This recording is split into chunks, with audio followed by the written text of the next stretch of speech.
പ്രിയപ്പെട്ടവരെ, യേശുക്രിസ്തുവിന്റെ നാമത്തിൽ നിങ്ങൾക്കെന്റെ സ്നേഹം നിറഞ്ഞ ആശംസകൾ. നന്നായിരിക്കുന്നുവോ? സന്തോഷമായിരിക്കുന്നുവോ?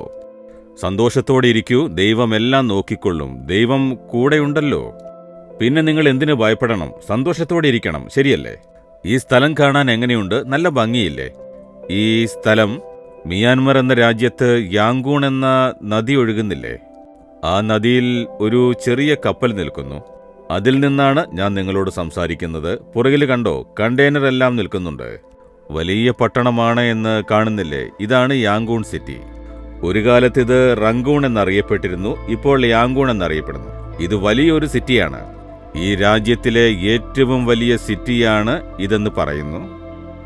ഇവിടെ നിന്നുകൊണ്ട് ഈ സ്ഥലം കാണുമ്പോൾ മനോരമ്യമായിരിക്കുന്നു. ധാരാളം ബോട്ടുകൾ വരുന്നുണ്ട്, അതുപോലെ പോകുന്നുണ്ട്. ജനങ്ങൾ രാവിലെ തന്നെ യാത്ര ചെയ്യുന്നു. ഇതെല്ലാം കാണാൻ സാധിക്കും. വലിയ നദിയായതുകൊണ്ട് തന്നെ ഇതിലെ കപ്പലിനും പോകാൻ സാധിക്കുന്നു. അതുകൊണ്ടാണ് പല രാജ്യങ്ങളിൽ നിന്നും വരുന്ന കണ്ടെയ്നറുകളെല്ലാം നമുക്ക് കാണാൻ സാധിക്കുന്നത്. അതുപോലെ കടൽ തൊഴിലും ഇവിടെ നന്നായി നടക്കുന്നുണ്ട്. ശരി, ഇന്ന് ദൈവം ഞങ്ങൾക്ക് തരുന്ന വാഗ്ദത്തം എന്താണെന്നറിയാമോ? വേദപുസ്തകത്തിൽ നിന്നും ഒരു വചനം വായിക്കാം. അപ്പോസ്തലപ്രവൃത്തികൾ 18-ാം അധ്യായം 10-ാം വാക്യത്തിൽ ദൈവം പറയുന്നു, യേശുക്രിസ്തു പൗൽ എന്ന തന്റെ ശിഷ്യന് പ്രത്യക്ഷനായി, ഞാൻ നിന്നോട് കൂടെയുണ്ട്, ആരും നിന്നെ കയ്യേറ്റം ചെയ്ത് ദോഷപ്പെടുത്തുകയില്ല, ഭയപ്പെടേണ്ട. പൗൽ എന്ന ഈ അപ്പോസ്തലൻ കൊരിന്തി എന്ന പട്ടണത്തിൽ ശുശ്രൂഷയ്ക്കായി പോയി. യേശു അയാളെ പറഞ്ഞയച്ചതായിരുന്നു. ആ പട്ടണം കാണാൻ ഗംഭീരമായിരുന്നു. ആ പരിതസ്ഥിതി ഭയപ്പെടുത്തുന്ന സ്ഥിതിയിലായിരുന്നു. പൗൽ സുവിശേഷം എന്ന വെളിച്ചത്തെ കൊണ്ടുപോകുന്നു.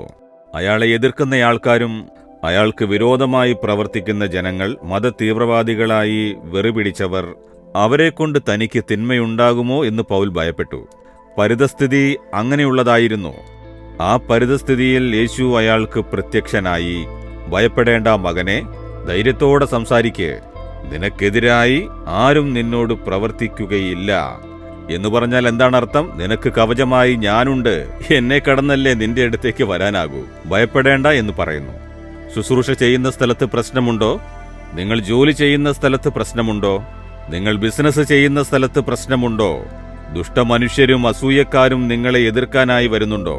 ശുശ്രൂഷ തടയാനും സഭയെ ഇല്ലാതാക്കാനും ബിസിനസ് തടയാനും നിങ്ങളെ ജോലിയിൽ നിന്നും പുറത്താക്കാൻ പ്രയത്നിക്കുന്നുണ്ടോ? ഭയപ്പെടുത്തുന്നുണ്ടോ? ദൈവം പറയുന്നു, ഭയപ്പെടേണ്ട. അതൊക്കെയുണ്ടാകും. നിന്റെ ചുറ്റുമുള്ളവർ നിനക്ക് വിരോധമായി അസൂയ കൊണ്ട് നിനക്കെതിരായി നിന്നെ നശിപ്പിക്കാനായി പ്ലാൻ ചെയ്യും, മന്ത്രവാദം പോലും ചെയ്യും.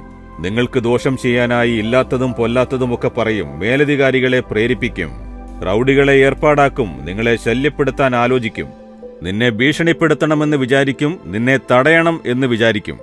പക്ഷേ നീ ഭയപ്പെടരുത്. ഈ പരിതസ്ഥിതി കണ്ട് പരിഭ്രമിക്കരുത്. ഞാൻ കൂടെയുണ്ട്.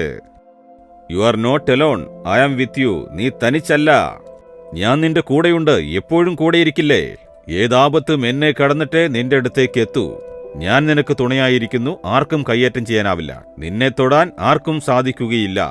നിന്നെ തൊടുന്നവൻ എന്റെ കൃഷ്ണമണിയെ തൊടുന്നു എന്ന് വാക്ക് തന്നിട്ടില്ലേ? ഭയപ്പെടേണ്ട എന്ന് പറയുന്നു. അന്ന് ആ ശുശ്രൂഷകനെ ധൈര്യപ്പെടുത്തി ബലപ്പെടുത്തിയ യേശുവാണ് അനേകം സമയങ്ങളിൽ എന്നെ ധൈര്യപ്പെടുത്തിയത്. എന്റെ ശുശ്രൂഷയുടെ പാതയിൽ ഇതുപോലെ ഭയപ്പെടുത്തുന്ന കാര്യങ്ങളെല്ലാം വന്നു. ആക്രമിക്കാനായി വന്നു, അടിക്കാൻ വന്നു, കൊല്ലാൻ വന്നു, എനിക്ക് വിരോധമായി സംസാരിച്ചു, നിന്ദിച്ചു, അപമാനപ്പെടുത്തി. എങ്ങനെയെങ്കിലും എന്നെ തളർത്തി തടയണമെന്ന് വിചാരിച്ചു. അപ്പോഴെല്ലാം യേശുവിനെ കാണും. ഭയപ്പെടേണ്ട, ഇതൊക്കെ കണ്ട് പരിഭ്രമിക്കേണ്ട, ഞാനുണ്ട് എന്ന് പറഞ്ഞുകൊണ്ട് ഇത്രയും കാലം നടത്തിയവൻ അവസാനം വരെ നടത്തും. നിങ്ങളോടും പറയുന്നു, എന്തിനു ഭയപ്പെടുന്നു മകനെ, എന്തിനു ഭയപ്പെടുന്നു മകളെ? ഞാനുണ്ടല്ലോ, നിന്റെ കൂടെ ഞാനുണ്ടല്ലോ. ഞാൻ നിനക്ക് പരിചയായിരിക്കുമെന്നും കോട്ടയായിരിക്കുമെന്നും പറഞ്ഞിട്ടില്ലേ?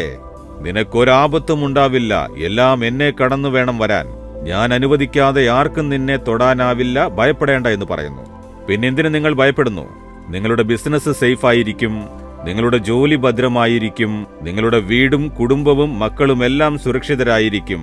നിങ്ങളെ സംരക്ഷിക്കുവാൻ ആകാശവും ഭൂമിയും ഉണ്ടാക്കിയ ദൈവമുണ്ട്. പരിതസ്ഥിതി കണ്ട് ഭയപ്പെടരുത്. അതെല്ലാം മാറും.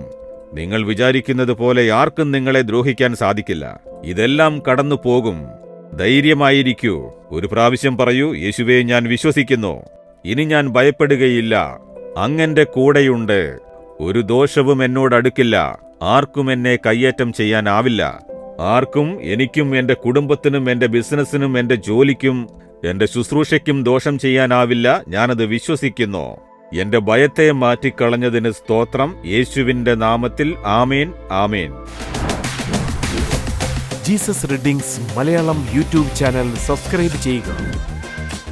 ബെൽ ഐക്കോൺ ക്ലിക്ക് ചെയ്യുക. ഞങ്ങളുടെ ദൈനംദിന പ്രോഗ്രാമുകളെക്കുറിച്ചുള്ള അപ്ഡേറ്റ് ലഭിക്കുവാൻ